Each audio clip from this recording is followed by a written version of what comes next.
Je n'y vis point de temple dans la ville, car le Seigneur Dieu Tout-Puissant est son temple, ainsi que l'agneau. Apocalypse 21-22. À quoi sert un temple? Eh bien, le temple est le lieu où Dieu réside. C'est là que l'on s'attend à le trouver. Et l'agneau est son temple. Nous trouverons Dieu dans le Christ crucifié. Christ est offert pour nous. Christ est notre agneau. C'est en lui, comme agneau, que nous rencontrerons le Seigneur. Beaucoup de gens essaient de trouver Dieu sans passer par Jésus-Christ crucifié, ce qui est impossible. Oh, combien y a-t-il de cas navrants et tragiques comme cela? Nous les avons déjà entendus dire, oui, je crois en Dieu, je le prie. Mais qu'est-ce que cela signifie pour vous? Oh, ma foi, il est très important pour moi de croire en l'existence de Dieu. Cela m'aide à penser à lui. Mais quels en sont les effets sur votre caractère? Cela se traduit-il par une victoire sur le péché? Et cela débouche-t-il sur le salut? Ah, mais vous êtes en train de me parler de choses que j'ignore complètement. Nous répondra-t-il.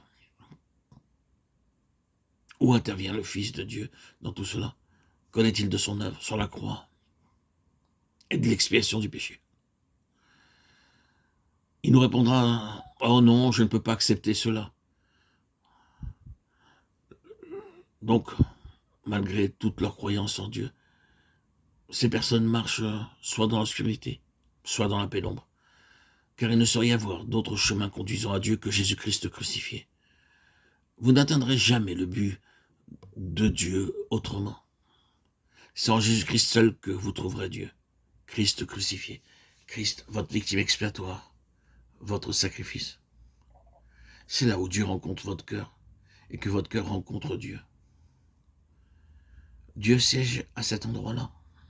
Dieu était en Christ réconciliant le monde avec lui-même. 2 Corinthiens 5, 19. Vous ne trouverez jamais Dieu ou la réconciliation ailleurs. Les personnes d'Apocalypse 14 sont celles qui ont trouvé Dieu. Elles l'ont trouvé en Christ. Elles savent que l'agneau est le temple de Dieu. Il n'y aura plus d'anathème. Le trône de Dieu et de l'agneau sera dans la ville. Ses serviteurs le serviront et verront sa face. Apocalypse 22, 3, 4. Nous avons parlé du trône, de sa signification, qui n'est autre que le gouvernement. Mais là encore, combien cette vérité est vaste et d'une portée considérable. C'est Christ crucifié qui résout tous nos problèmes, qui est réellement maître de toutes les situations. Nous sommes renvoyés à l'épître de Paul aux Corinthiens, oui, à cette terrible situation qui prévalait chez les chrétiens de Corinthe. Quel état déplorable régnait dans cette église. Cet état aurait pu décourager n'importe quel homme.